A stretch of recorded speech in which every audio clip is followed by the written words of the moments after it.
Salutations, my name is Summer and this is Cozy Reading with Quaker Cats, and I like to talk to you guys about what I've read and what I'm currently reading. So, first things first, I read The Frontiersmen by Alan W. Eckerd. This book had been recommended to me for years and years, and I don't know. I really enjoyed it. There's so much information in it, but I kind of felt like it was a love story or a love. I kind of feel like the author was in love with Simon Kenton. I almost said Samuel.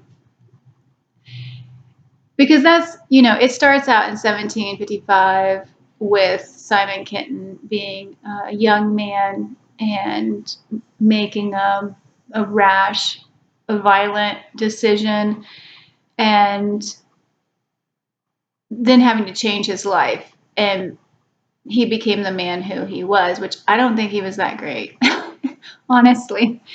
But the author, I feel like this was just a love story to Simon Kenton. This had a lot of blue, it had a tiny bit of blue jacket in it. It had quite a bit about Tecumseh, but this is about the frontiersmen in Ohio becoming a state and being the shape that it is today. There was a lot about the area that I live in Ohio, so I really enjoyed reading about that. I was horrified with how the whites treated the Native Americans and vice versa, but just the deceitfulness and lying and just the way things were done. And I don't feel like they have any kind of,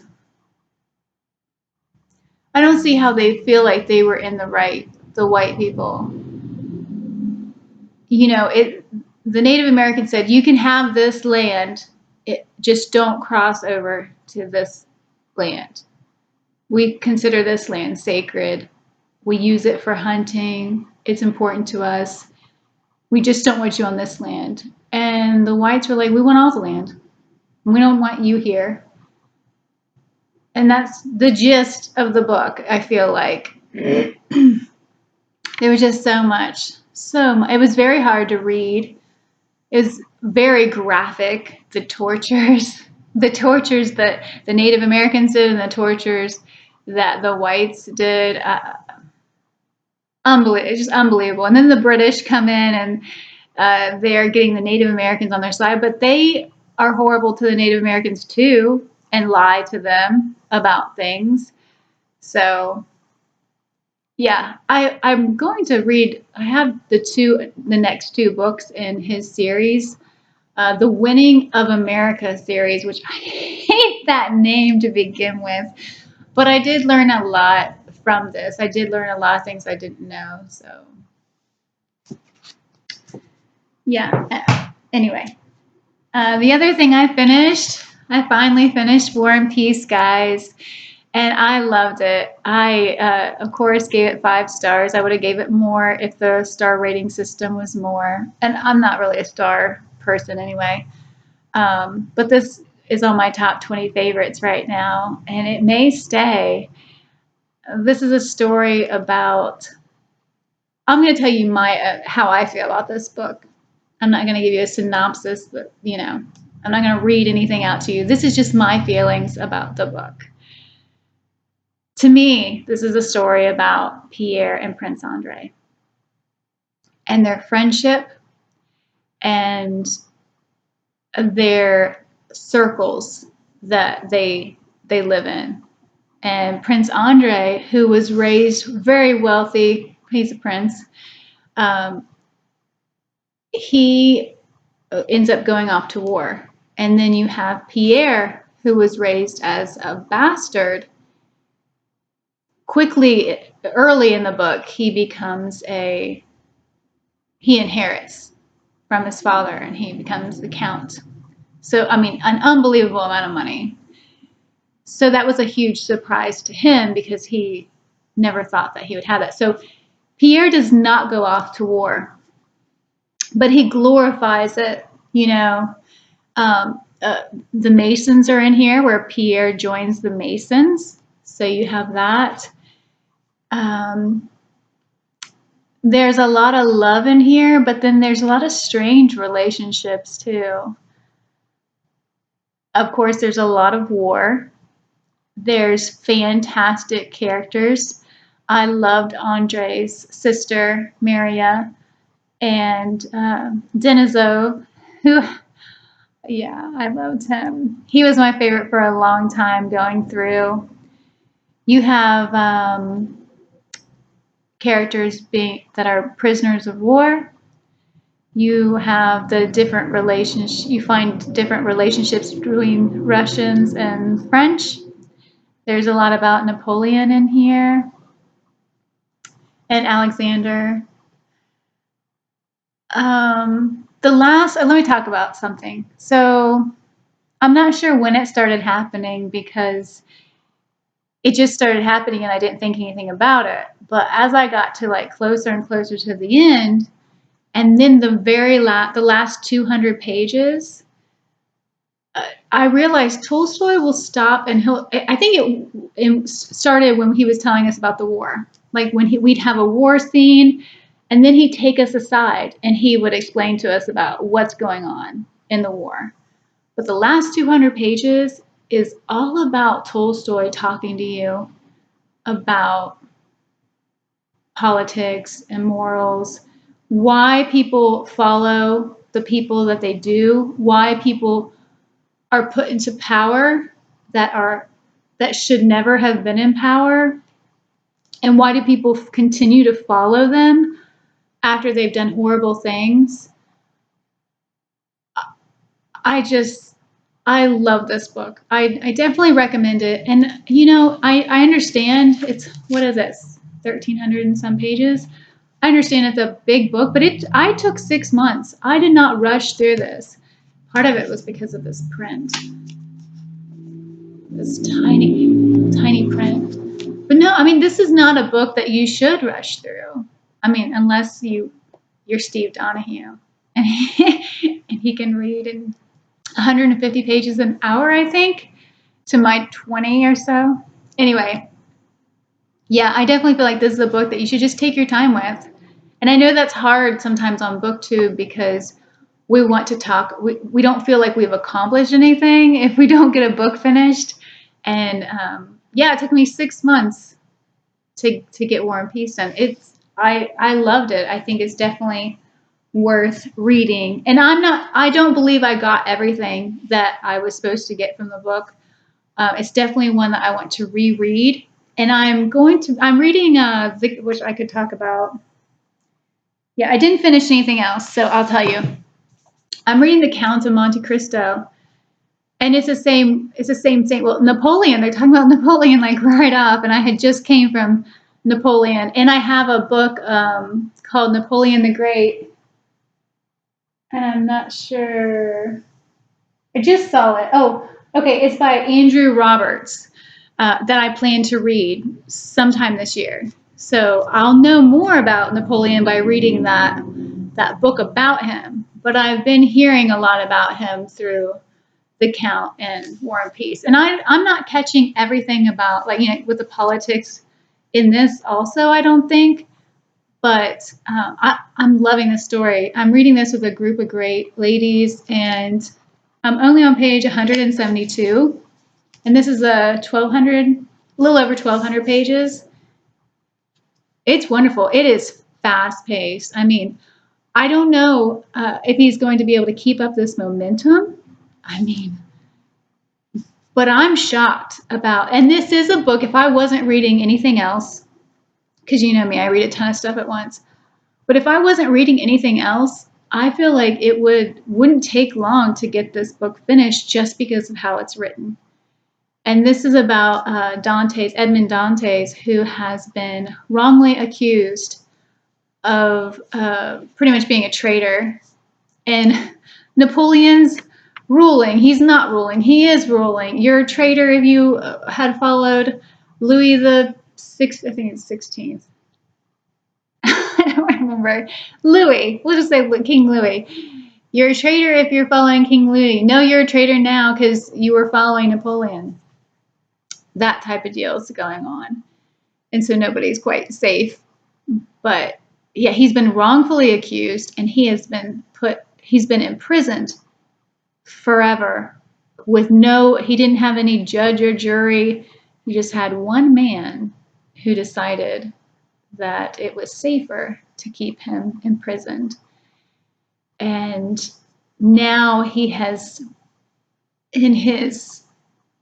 after 3 years or 4 years, he finally started hearing something and he realized that there is another prisoner near him and he's actually been able to communicate with him. And that's all I'm going to say. But I'm loving this. I'm so glad I chose it as a mammoth, and I'm so happy that everybody is reading it with me. So, okay, almost done, guys. This is Slave to Sensation by Nalini Singh, I believe. I think I probably mispronounced it.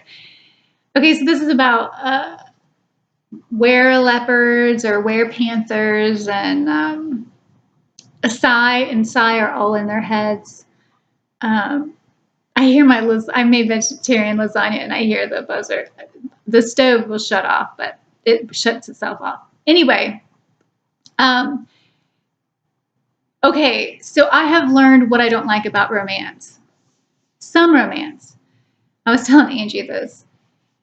If the romance is written how I feel like I am like the female in the book, then I enjoy it because I'm like, ooh, you get all the feels. But if it's written and I don't feel like I'm relating to the female lead, then I feel like I'm that third person that's just sitting there watching people make out or have sex. I feel like that creepy. And I think that's why sometimes with romances, I'm like, oh, I don't like that. Because I feel like I'm on the outside. So that's what I like and don't like about romances. It all just depends on that one thing. Am I feeling like the character or am I feeling like a creeper watching these two? This book I'm really enjoying though. I don't care for those sex scenes because he's so aggressive. I don't like talking when you're doing things either, if you know what I mean. I like to just do things and not be having to talk about stuff the whole time. And I also did not like, just how he is. He's just, anyway, she could kill him in an instant. And he acts like he's boss. So, but I love the story. And I plan to read the second book, which I haven't found out what the second book is yet. But this is a huge series. So, and I won this at on Amy's channel, Zoe Beck, and her giveaway. So anyway, I'm excited to read the second book. I'm excited to find out what's going to happen, guys. I'm on page 286 and there's 334. So yeah, I definitely hope to finish that soon. Okay, another book I'm buddy reading with John at Hey Y'all Listen Up and Carrie at Very Literary Carrie. We're reading Quiet by Susan Cain. And this book is really good. It is bringing up a lot of questions, having me question a lot of things about myself as an introvert, living in an extrovert world. I think part of the reason why I'm unprogrammed Quaker is because I'm an introvert.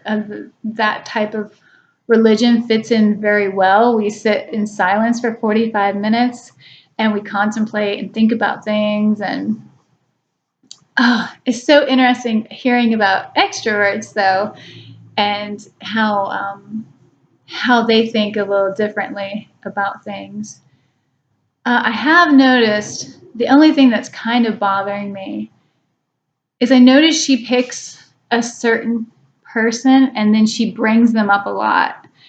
Like Rosa Parks, she talks about her in the beginning, and then she just keeps bringing up Rosa Parks. And then Tony Robbins, she talked about, and now I know she keeps bringing Tony Robbins up. So we'll see if she, I'm sure she's going to come up with some more people to talk about. But I just noticed it's like she brings up the same people quite a bit.